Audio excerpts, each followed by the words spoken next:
Wednesday, right? Yeah. The next element of the story that we'll be talking about is Dorothy. Dorothy's dog, I should say, Toto. Toto is a play on the word teetotaler. Teetotaler was a 19th century term that meant somebody who does not drink alcohol at all. And one of the interesting things about Populus is that in many ways it was women who came to the forefront of this political movement, which is probably why Baum picked Dorothy as his heroine rather than a boy.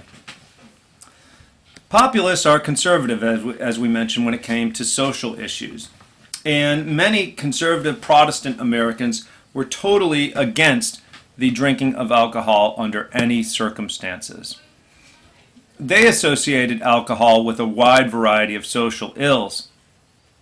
Women especially, because they were most often the victims of domestic abuse, of the scarcity of resources in the home when a dad drank too much, of the dad getting fired when he drank too much, really got behind the idea of what was called temperance. Temperance meant to not drink alcohol. The leading temperance spokeswoman was a woman by the name of Carrie A. Nation. And she led an organization called the Women's Christian Temperance Union. These women were militant about not drinking. As you can see in this picture, she used to carry an axe.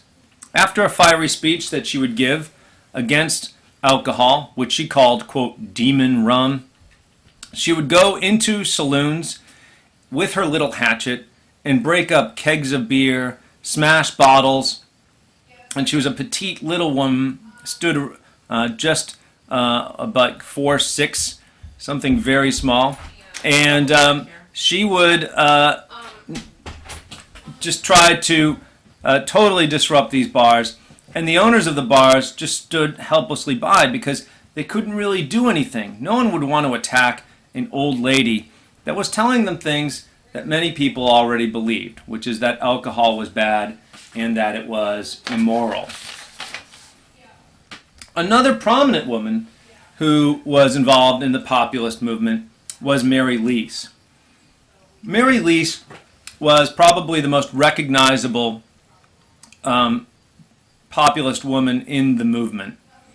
Her famous line, "You farmers need to raise less corn and more hell," tried to motivate the populace and the farmers to go after a bigger share of America's economic pie. She was extremely liberal in her economic policies, so much so that you would call her a socialist. She said, "This is a nation of inconsistencies. The Puritans, fleeing from oppression, became oppressors. We fought England for our liberty and put chains on 4 million of blacks. We wiped out slavery, and our tariff laws and national banks began a system of white wage slavery worse than the first." Yeah, that's right. She's comparing the situation that farmers were facing as a situation worse than slavery prior to the Civil War. She also wrote, "Wall Street owns this country. It is no longer a government of the people, by the people, and for the people, but a government of Wall Street, by Wall Street, and for Wall Street."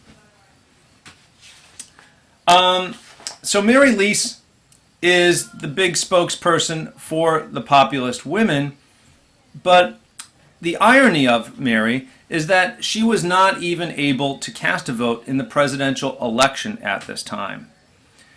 Some women actually ran for political office, but could not actually vote for themselves, although there are many places that set up restrictive laws against women holding